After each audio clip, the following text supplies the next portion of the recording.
Dis-moi Justin, j'aimerais me reposer au soleil. Je suis tout juste diplômé. Alors j'aimerais bien marquer ce chapitre important de ma vie par des vacances de fou et bien reposantes. Félicitations Mathis pour ton diplôme.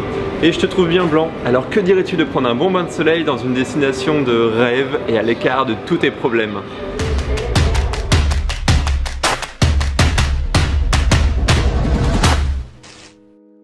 Depuis la France, vous allez arriver à Malé, la capitale des Maldives et la ville la plus densément peuplée au monde. On ne vous conseille pas d'y séjourner, suite au dernier événement tragique sur la prise du pouvoir aux Maldives. Choisissez donc un atoll pour vous reposer. Il y a 3 types de transport. Le speedboat, qui est le plus économique, mais les distances peuvent s'avérer très longues, surtout lors de mauvais temps. Ensuite, il y a l'hydravion. On recommande vraiment cette expérience pour les Maldives. C'est une destination lointaine, alors tant à profiter au maximum. Le prix du ticket varie entre 200 et 600 € l'aller-retour, tout dépend de votre île.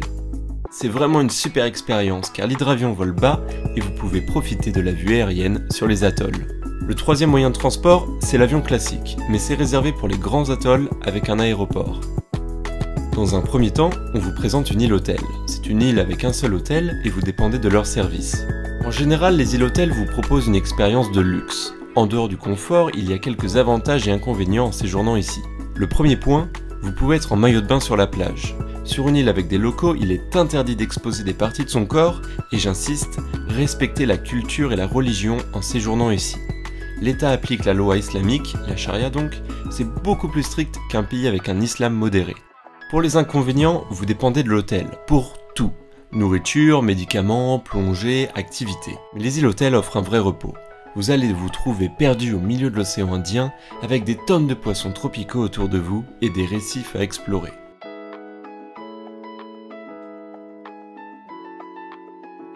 Niveau budget, les Maldives ne sont pas données. En pension complète sur une île hôtel, ça peut coûter entre 250 € la nuit avec les repas et s'étendre à 20 000 € la nuitée. Pour une lune de miel, un séjour romantique ou des vacances reposantes, on conseille ce type d'établissement.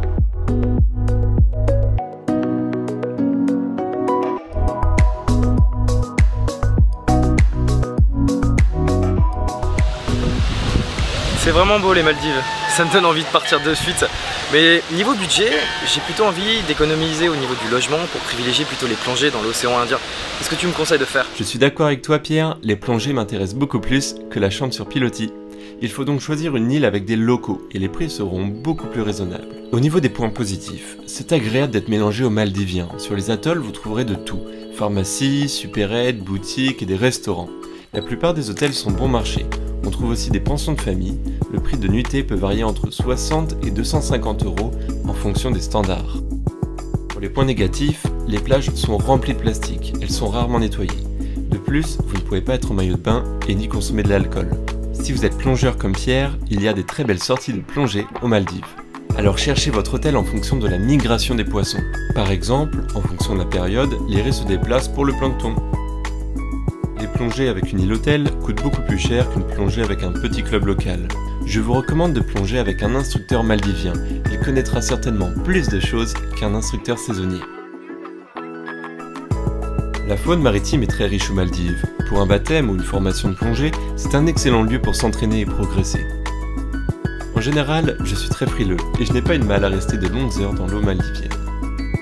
La plongée est la première activité touristique du pays, car gardez en tête, il n'y a pas grand chose à faire sur les îles, hors la lecture d'un bon bouquin et quelques brasses. Nous avons eu la chance de finir nos vacances par la rencontre avec quelques Raymanta, une expérience inoubliable. C'est la fin de cette vidéo. Alors vous, partez